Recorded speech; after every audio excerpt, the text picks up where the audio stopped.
Ayun, mega love shoutout po sa inyong lahat, Luzon, Visayas, and Republic of Mindanao, Province of China, Nitigong, ang Davao City. Ngayon po mga kababayan, ginising po ni Professor Clarita Carlos no ang katahimikan na kung saan na-issue nga siya kung bakit siya nag-resign bilang gabinete or isa sa gabinete ni Pangulong Bongbong Marcos. Actually, ako ininto nga ni Professor Clarita Carlos ang patungkol kay Pangulong Bongbong Marcos kung anong klaseng meron no na ugali, ano ba siya tawag doon, stricto ba siya, bangag ba siya, addict ba siya, na weak leader ba siya, na kung saan yan yung laging naririnig natin na sinasabi ng mga kalaban, no, especially na yung mga Duterte family, kasi yan yung laging sinasabi sa kanya, bangag, addict, weak leader.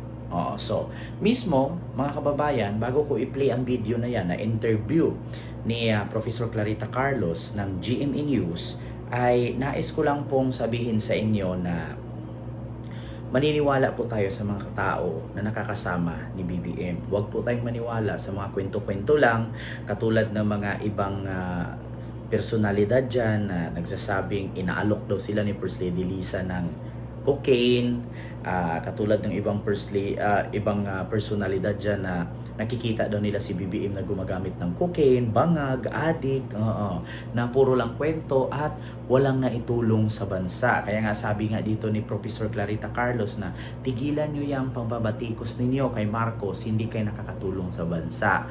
Suportahan nyo na lang para sa ikaunlad ng ating bansa. So ito po, panoorin nyo po ang video at pakinggan nyo po. How does President BBM conduct his cabinet meetings? How does he comport himself as president? How does he study? How does he work to look at papers before saying something on cam? Ikwento nyo nga, anong klase yung naging yung karanasan sa loob ng cabinet? Yeah. I'll talk about the first couple, no? Una muna si President. Remember, I don't know them from, well, I knew them as senator siya, governor, etc. But very distant, no? And therefore, I knew only about them because of what I read in the papers. I got to know the president close hand because of the cabinet meeting and because we had many conversations before he designated me as his national security advisor. You know, for your listeners, Malu, please, wag niyo pong minosin si President. The President reads and reads a lot. In one cabinet meeting, he was talking about blockchain technology and I look around the room, parang ilang piraso lang kami nakakaintindi ng sinasabi niya. No? Ako nga, ang tagal-tagal ko maluna ano binabasa ko dahil hindi ko siya naiintindihan. So, ang presidente po natin, binimenos niyo sa dahil sinasabi niyo wala siyang natapos. Hindi po. The president reads, no? Believe ako talaga sa energy ng president ko. Minsan, 4 na oras yung cabinet namin. Actually, kami kain ng mga merienda, etc. President hindi kumakain, no? Parang payat-payat na nga niya, parang nakasampay sa kanya yung kanyang polo jack niya, no? And what else I discovered? Manumanay siya magsalita, di ba? He's a very decent person, no? He's a very decent person. And meron akong, minsan after the cabinet meeting, I approach him.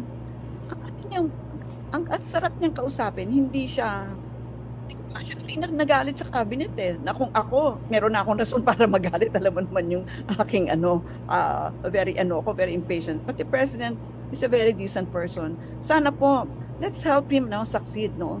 Tulungan po natin mag-succeed ang presidente natin. Huwag na lang kayong puro batikos. So, ayun mga kababayan, narinig niyo po ang sabi ni Professor Clarita Carlos na huwag niyong maliitin si Pangulong Bongbong Marcos. So, sino nga ba ang nagmamaliit? Sino nga ba ang nagminiminos, no? Kumbaga parang minamaliit ba? Oo na sila mga disente, magaling silang mamuno, hindi sila weak leader. Sino nga bang pinapatamaan? Yung walang iba kundi si Duterte. Si Duterte lang naman yung tuduputak-tudukuda dyan na instead na tumulong siya sa bansa, kasi hindi naman yung anak niya ang presidente, vice president lang naman. Oo, hindi na lang hintayin na matapos yung termino ng tao.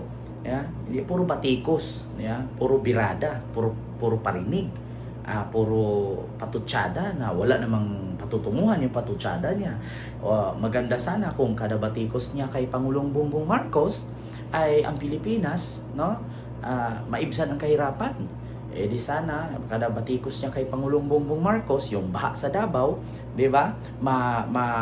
Solusyonan kung paano patigilin ang baha diyan. Oo, di sana kada batikos niya yung traffic sa Davao maiiwasan, no? Maaayos ang traffic sa Davao. Hindi naman, 'di ba? Kaya sa totoo lang tama naman si Professor Clarita Carlos na suportahan niyo na lang para sa ikakaunlad ng ating bansa. Kasi alam niyo kung bakit? Ang kaunlaran sa ating bansa ay hindi po yan nag-uumpisa sa presidente. Nag-uumpisa po yan sa ating mga sarili. Ngayon, kung tayong mga Pilipino, tamad tayong magtrabaho, umaasa na lang tayo sa bigay ng gobyerno. So lahat tayo magugutom. Bakit?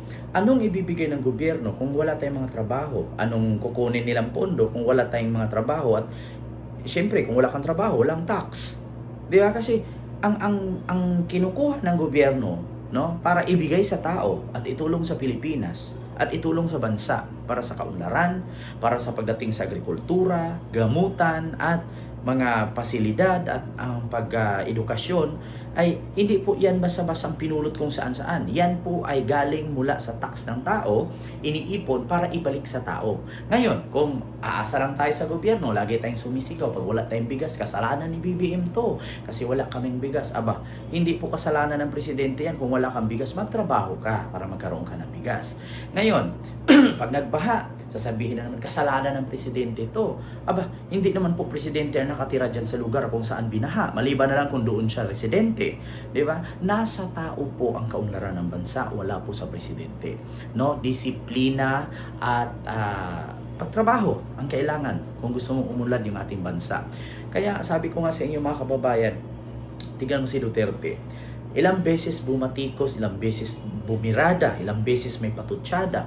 Lahat ba ng mga ginagawa ni Duterte na pambatikos, pampatutsada, pambirada ay nakakatulong ba? May nagbago ba? Sa lahat ng binira o sa lahat ng pambabanat ni Duterte kay Pangulong Bongbong Marcos, nagbago ba?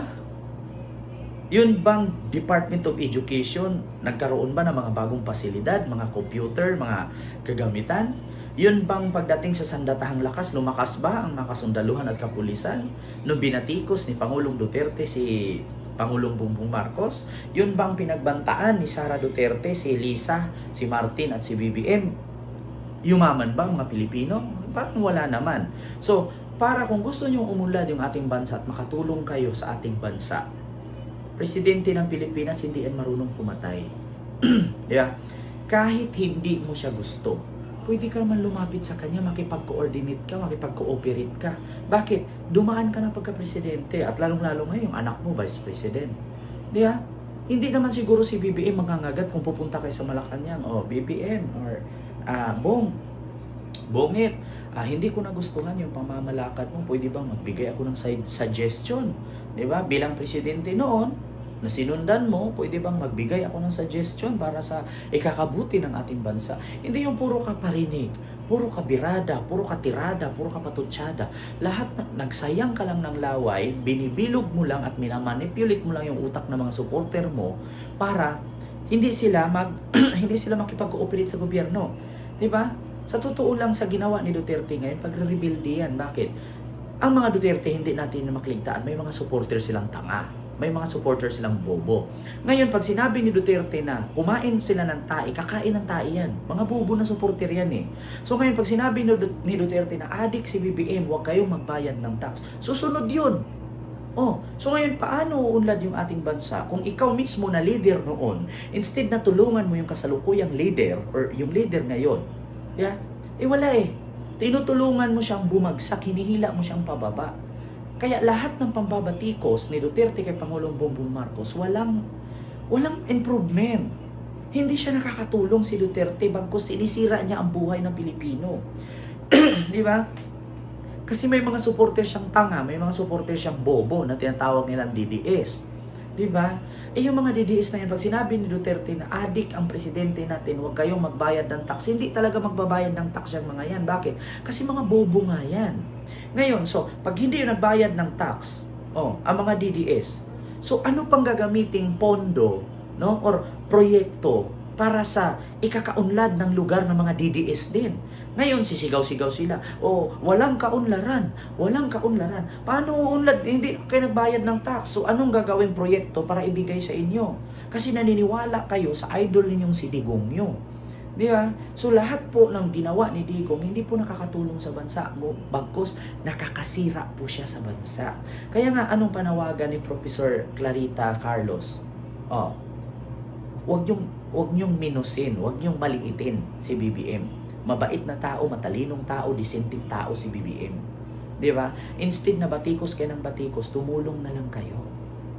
Di ba? So binasag ni Clarita Carlos ang katahimikan, nagsalita na. Oo, at pinatutsadahan nga ang mga kabilang kampo. So yun lang mga kababayan, Luzon, Visayas, and Republic of Mindanao, Province of China ni Digong and Davao City. No? So, see you next vlog. God first. Thank you.